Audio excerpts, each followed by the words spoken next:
de me retrouver sur le Mat et l'Étoile pour votre guidance du mois de juin 2024. J'espère que vous allez tous bien et que le mois de mai s'est bien passé pour vous et se termine bien, en tout cas, pour vous tous.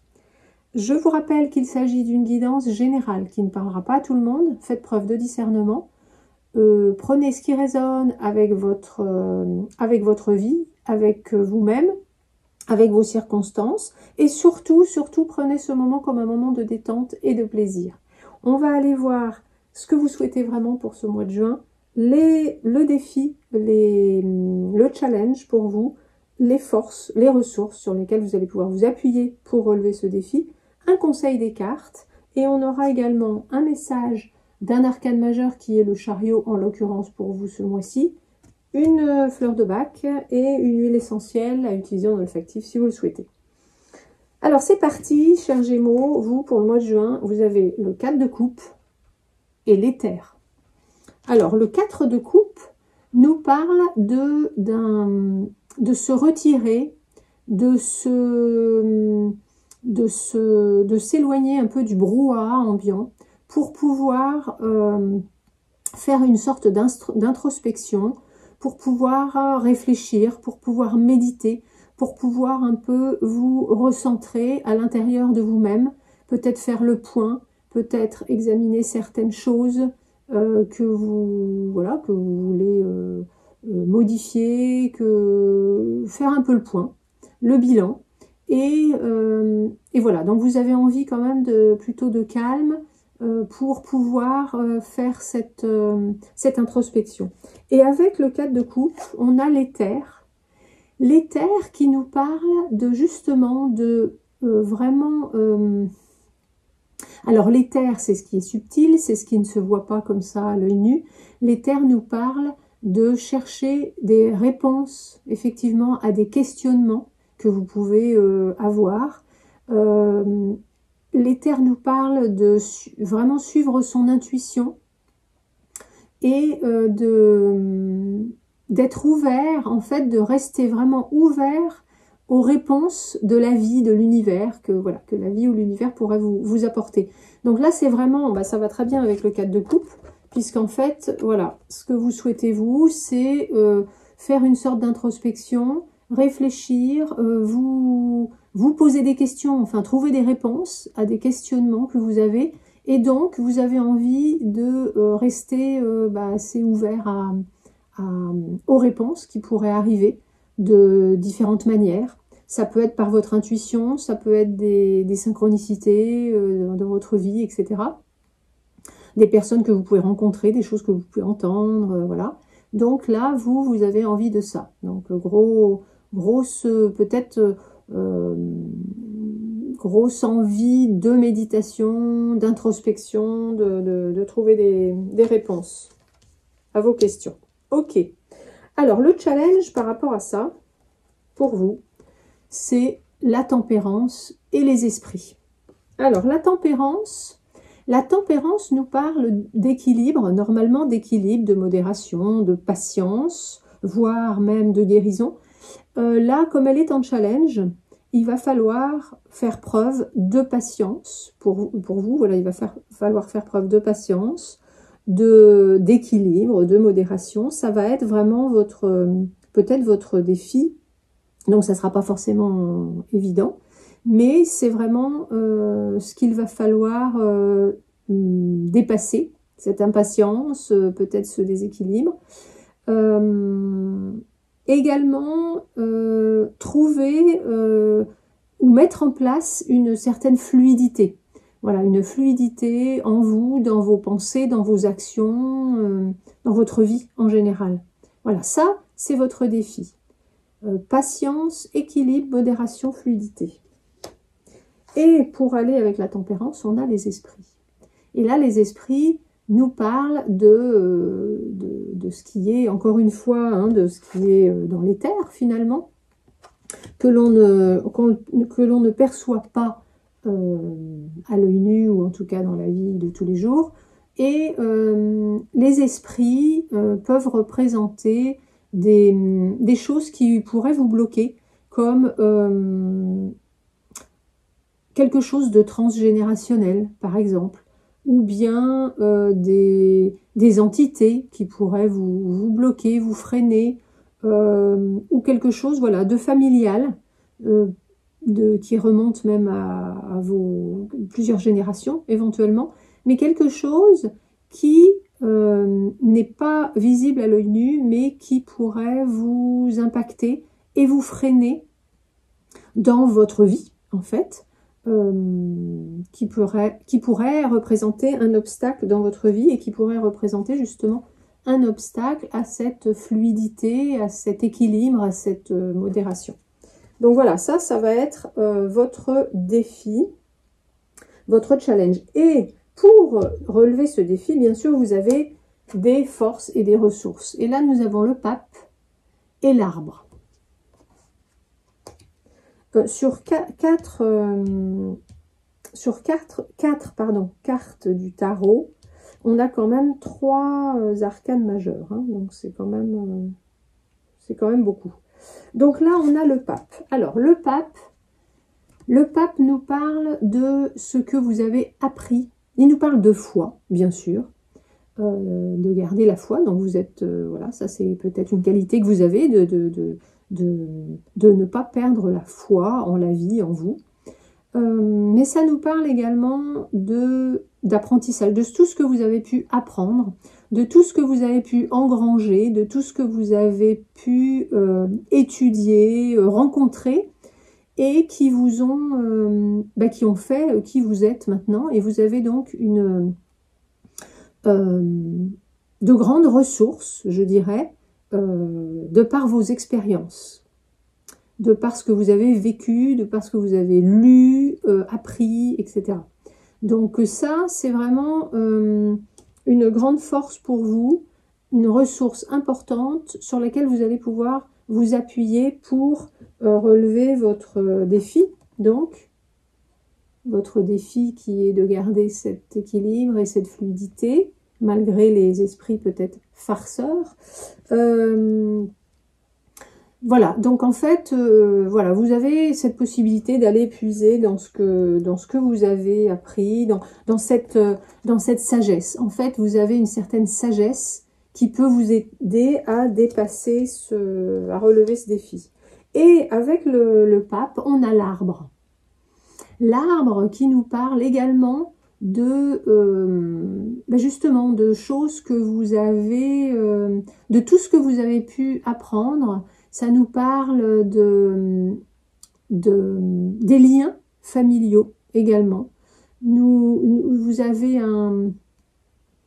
une forte connexion avec votre arbre généalogique, je dirais. Donc là, c'est une super force pour vous, puisque là, dans le défi, il y aurait peut-être des choses qui remontent dans votre arbre généalogique, en fait, qui remontent à vos ancêtres, à vos aïeuls. Et là, vraiment, avec l'arbre, vous avez cette capacité. Vous avez les outils peut-être nécessaires aussi pour aller explorer, puisque là, c'est ce que vous souhaitez, hein, en fait, aller explorer, méditer et réfléchir sur votre vie en général. Donc là, vous avez ces capacités et vous avez une grande connexion, un ancrage également. Donc ça, c'est vraiment, sont vraiment des ressources importantes pour vous, pour aller relever votre défi. C'est également, en fait, ça complète bien le pape, parce qu'en fait, ça nous parle de sagesse et d'apprentissage, de tout ce que vous avez pu apprendre, emmagasiner jusqu'à maintenant. Ok. Alors après, le conseil des cartes. Dans le conseil des cartes, on a les amoureux et le feu. Alors, les amoureux représentent l'ouverture de cœur, en fait. Là, vraiment, les cartes vous disent restez vraiment ouvert par rapport à l'autre, par rapport aux autres, par rapport à ce qui est autre, c'est-à-dire à tout ce qui n'est pas vous. Restez vraiment bien ouvert soyez prêts à accueillir tout ce qui se présente pour vous. Et également, je pense que il peut y avoir le message par rapport à votre place, c'est-à-dire les cartes vous mettent peut-être, enfin vous disent peut-être de voir si vous avez tendance à vous placer vous en premier, enfin en position comment on dit, en avant, enfin de vous mettre en avant, ou de mettre plutôt les autres en avant. Voilà, parce que ça c'est important pour ce que vous avez à faire, vraiment de vous prendre, de prendre toute votre place par rapport aux autres. Voilà. Mais surtout c'est cette, je pense, cette ouverture. Restez ouvert, restez prêt à accueillir ce qui se présentera pour vous. Et on a le feu pour accompagner les amoureux. Le feu qui justement lui aussi nous parle de ça, de rester ouvert et prêt à l'imprévu, de rester prêt à accueillir tout ce qui pourrait se présenter. Ça nous parle également de purification quand même, le feu, hein, de brûler ce qui ne sert plus, ou en tout cas d'aller faire un peu peut-être du nettoyage, voyez, d'aller purifier certaines choses qui sont peut-être effectivement de l'ordre de l'éther, hein, comme vous le voyez ici, hein.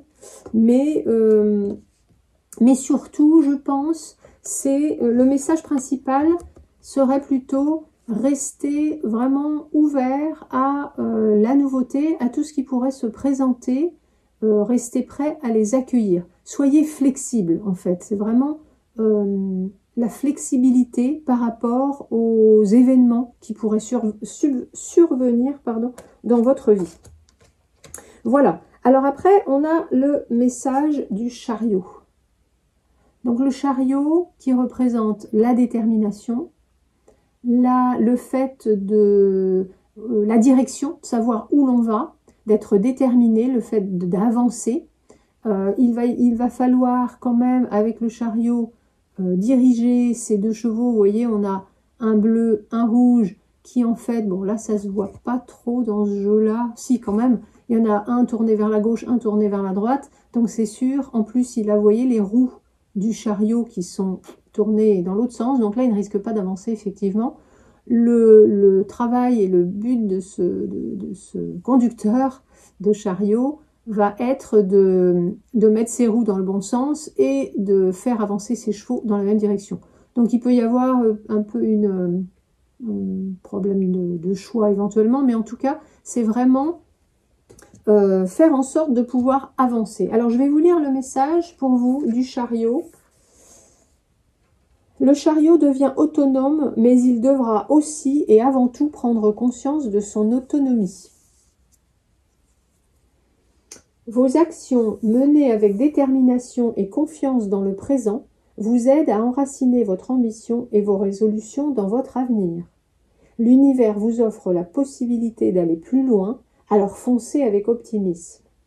Et si par moment vous doutez de la route à emprunter, ayez confiance en votre boussole intérieure, vous retrouverez toujours votre chemin. Et si tout paraît simple avec vous, profitez de votre côté magnétique pour donner envie aux autres d'essayer et leur servir de guide. Choisir qui l'on devient et foncer avec conviction, affirmez et défendez vos idées. Voilà, donc vous voyez, le message du chariot, c'est vraiment d'y aller avec optimisme et confiance, et que de toute façon vous retomberez toujours sur vos pieds si à un moment vous êtes un petit peu perdu, et voilà. En tout cas, l'univers vous offre la possibilité d'aller plus loin. Ça peut être aussi là d'aller justement explorer l'éther, c'est-à-dire ce qui n'est pas avec toutes ces choses qui se passent dans le non-visible. Voilà, ça peut être tout à fait ça. En tout cas, voilà, on vous dit vraiment d'être déterminé et de choisir vraiment qui vous voulez devenir et d'affirmer et défendre vos idées. Ok, après on a une fleur de bac, qui n'en est pas une puisqu'on a rock water. C'est l'eau de roche, c'est la seule fleur de bac qui n'en est pas une. Sur les 38 fleurs de bac, il y a voilà, rock water, l'eau de roche, qui est en fait la fleur de la flexibilité. Donc, la fleur de la flexibilité va être utile pour passer de dogmes, de discipline trop stricte à une attitude ouverte. Alors, c'est drôle parce que justement le conseil des cartes ici, c'était quand même de rester ouvert à ce qui peut se présenter et à l'imprévu, enfin vraiment de rester le cœur ouvert. Et là, justement, ben voilà, l'eau de roche vous parle de ça. Et on avait parlé ici de flexibilité avec la tempérance, ça fait partie de votre challenge. Donc, pour ceux qui auraient besoin de se faire aider avec une fleur de bac, voilà, vous avez rock water. Si vous êtes un peu trop rigide, si vous êtes du style à vous mettre des disciplines un peu trop raides, peut-être également... si vous voulez montrer... Alors, c'est drôle parce que Rockwater, souvent les personnes qui ont besoin de Rockwater, elles s'infligent donc des disciplines strictes. Ça peut être des régimes stricts, du sport, des routines matinales assez strictes. Et en fait, eh bien, elles se rigidifient. Donc, ça peut même être au niveau physique. Vous pouvez avoir des problèmes de raideur physique. Et donc là, ces personnes ont besoin de fluidité, de flexibilité. C'est rigolo parce que le chariot, là, vous disait... qu'est-ce qu'il vous disait? Tac, tac, tac. Et si tout paraît simple avec vous, profitez de votre côté magnétique pour donner envie aux autres d'essayer et leur servir de guide. Et en fait, c'est un peu ça. Le Rockwater, les personnes qui ont besoin de Rockwater, souvent elles aiment bien, enfin elles voudraient que l'on suive leur manière de faire, d'être, leur routine, ce qu'elles ont mis en place en fait, même si justement c'est assez rigide, en fait elles ont quand même ce désir de montrer l'exemple, on va dire, aux autres. Sauf que voilà, ça devient trop raide, trop strict. Donc, si vous sentez que vous avez besoin de Rockwater, n'hésitez pas. Je vous rappelle que vous prenez 4 gouttes 4 fois par jour, soit directement sous la langue, soit dilué dans un petit flacon de 30 ml d'eau de source, soit dans un verre d'eau que vous buvez à petite gorgée sur un temps limité, comme une demi-heure par exemple. N'hésitez pas à m'envoyer un mail, vous avez mon mail sous la vidéo. N'hésitez pas à m'envoyer un mail si vous avez des questions par rapport à Rockwater ou par rapport aux fleurs de bac en général. Je me ferai un plaisir de vous répondre. Je vais vous lire le message de Rockwater. Je jaillis limpide et pur des profondeurs de la terre. Je fais fondre la roche froide et j'atteins la lumière. La rigueur et la sévérité m'ont rendu trop sérieux. Je cède sur les règles pour retrouver une spontanéité qui n'enlève rien à la qualité de la vie. Voilà, vous voyez, la rigueur et la sévérité, en fait, peuvent avoir enfermé les personnes qui ont besoin de Rockwater. Elles peuvent être enfermées dans quelque chose de rigide à cause de cette rigueur et de cette sévérité qu'elles se sont infligées. Voilà, donc si vous ressentez le besoin de vous faire aider avec Rockwater, n'hésitez pas. Et enfin, on a une huile essentielle à utiliser en olfactif si vous le souhaitez, si ça vous appelle, c'est le romarin verbenone. Alors, le romarin verbenone, je vais vous dire quelles sont ses propriétés en olfactif. Pour la dépression, l'asthénie nerveuse et mentale, les plexus ou chakras bloqués. Pour les peurs identifiées. Pour avoir la capacité de mémorisation, d'analyse et de synthèse. Pour le développement de l'expression verbale. Pour la volonté, la résistance, la durabilité. La confiance en soi, le contrôle des émotions.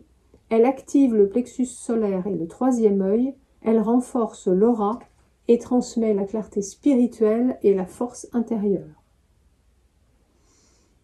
Voilà, alors le romarin verbenone est particulièrement intéressant pour les tempéraments hippocratiques bilieux. Donc si vous ne connaissez pas les tempéraments hippocratiques, je vous invite à aller regarder sur internet, il y en a 4.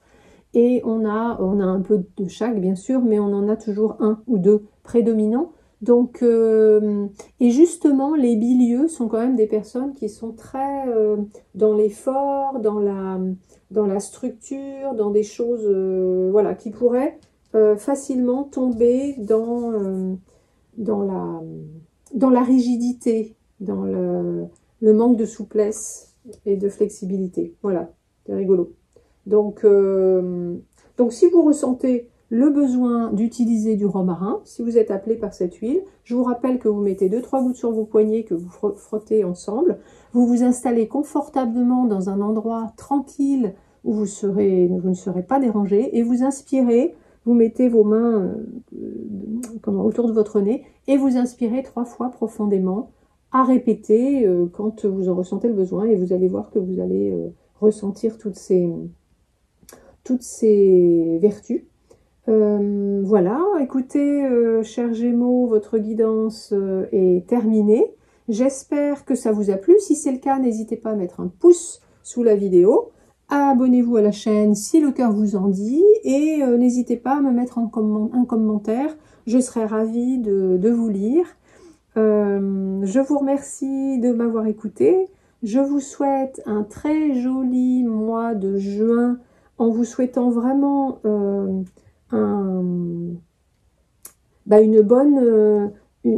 bon retour à vous-même dans la flexibilité et dans l'ouverture. Et puis je vous dis à bientôt pour une prochaine vidéo.